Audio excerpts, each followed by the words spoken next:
ഇവിടെ എടുത്തിരുന്ന ഒരു റൂമിൽ ആൾ ചെക്കൗട്ടായി പോയി. 209 നവാസ് താമസിച്ചത്.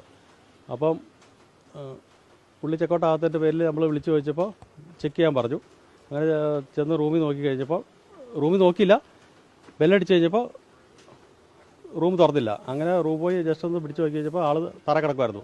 അങ്ങനെ പ്രൊഡക്ഷൻ കൺട്രോൾ അവിടെ വിളിച്ചു പറഞ്ഞ് അവരെത്തി ഇവിടുന്ന് ഹോസ്പിറ്റലിലേക്ക് കൊണ്ടുപോകുമ്പോൾ ആൾ ഒരു കുഴപ്പമില്ലായിരുന്നു.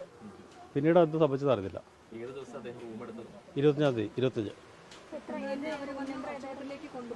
എന്തോ വേദന ഹോസ്പിറ്റലിലേക്ക് കൊണ്ടുപോയി. നമ്മുടെ ഹോട്ടലിലെ ആളുകളാണോ? എന്തോ ഹോട്ടലിലെ ജീവനക്കാരും ഹോട്ടലിലെ ജീവനക്കാരും സിനിമയുടെ ആൾക്കാരും കൂടിയാണ് കൊണ്ടുപോയത്. 250 ഇന്ന് ചെക്കൗട്ടായിരുന്നു.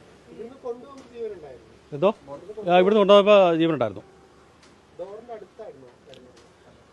അതായത് ഡോർ തുറന്നു നോക്കിയപ്പോൾ താഴെ ഇങ്ങനെ കിടക്കുമായിരുന്നു. അപ്പോൾ തന്നെ അവരെ വിളിച്ചറിയിച്ചു. അവർ പെട്ടെന്ന് തന്നെ വന്നു. ഇവിടെ അടുത്തുണ്ടായിരുന്നു അവർ. ഇപ്പോൾ ഓൾറെഡി സിനിമാക്കാരുണ്ടായിരുന്നു. അവർ പെട്ടെന്ന് വന്നു. നമ്മൾ എല്ലാവരും നമ്മുടെ സ്റ്റാഫ് എല്ലാവരും കൂടിയാണ് കൊണ്ടുപോയത്. ഒരു പ്രശ്നമില്ലായിരുന്നു. ചെക്കൗട്ട് ചെയ്തത് 8 മണിക്കായിരുന്നു അല്ലേ? ചെക്കൗട്ട് ചെയ്തില്ലല്ലോ ഓൾറെഡി. ചെക്കൗട്ട് എന്ന് പറഞ്ഞിട്ടുണ്ടെങ്കിൽ അന്ന് ഫ്രഷായിട്ട് പോകാനായിട്ടാണ് വന്നത്.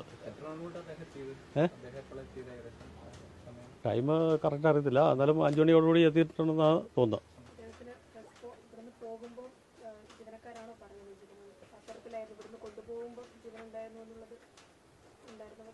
ഇവിടുന്ന് പിടിച്ചുകൊണ്ട് പോയി കഴിഞ്ഞപ്പോൾ സംഗതി കൈക്കൊക്കെ അനക്കം ഉണ്ടായിരുന്നു ഓൾറെഡി. പോലീസ് വിവരങ്ങളൊക്കെ കൈമാറി എല്ലാം കൈമാറി. അവരെല്ലാം റൂമെല്ലാം ചെക്ക് ചെയ്തെല്ലാം ലോക്ക് ചെയ്ത് താക്കോൽ കൊടുത്തിട്ടുണ്ടാവും.